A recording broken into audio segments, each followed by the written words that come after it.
नमस्कार, मी पंजाब डक होतो की शेतकऱ्यांना शेतीचे कामे तुम्ही करून घ्या, कारण की राज्यामध्ये सांगायचं झालं तर म्हणजे 15 पासून तर 30 मे पर्यंत पावसाळ्यासारखा पाऊस पडणार आहे, म्हणून हा अंदाज लक्षात घ्यायचा. कारण की राज्यातले सर्व शेतकऱ्याला सांगू इच्छितो की काय झालं की हे पाऊस म्हणजे पूर्व विदर्भ, पश्चिम विदर्भ, दक्षिण महाराष्ट्र, उत्तर महाराष्ट्र, कोकणपट्टी, खानदेश, मराठवाडा सगळीकडेच पडणार आहे. म्हणजे आतापर्यंत तुम्ही उन्हाळ्यामध्ये इतका पाऊस कधीच पडला नाही, असा पाऊस हा राज्यात पडणार आहे, म्हणून हा अंदाज लक्षात घ्यायचा.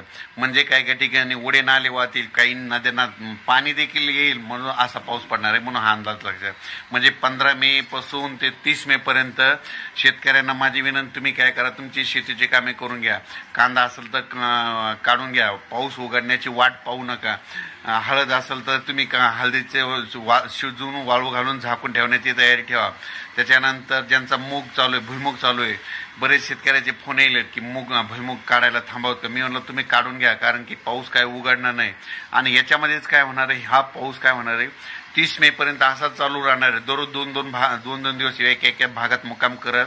आणि 30 मे नंतर काय होईल, परत मान्सूनचा पाऊस येईल, 1 जून लगेच मान्सून याच्यामध्ये इन्व्हॉल्व्ह होऊन जाईल. म्हणजे याच्यात सामून जाईल. जूनच्या पहिल्या आठवड्यात यंदा मात्र मिरगी पेर होण्याचा चान्स आहे, म्हणून हे सगळ्यांनी लक्षात द्यायचं. आणि राज्यातल्या शेतकऱ्याला सांगू इच्छितो की म्हणजे यावर्षी 15 मे ते 30 मे दरम्यान मान्सून पूर्व पाऊस चांगला कोसळणार आहे, म्हणून हा अंदाज लक्षात द्यायचा. सांगायचं झालं तर हा पाऊस बीड जिल्ह्यात खूप पडणार आहे. बीड जिल्ह्यातल्या शेतकऱ्यासाठी आनंदाची बातमी.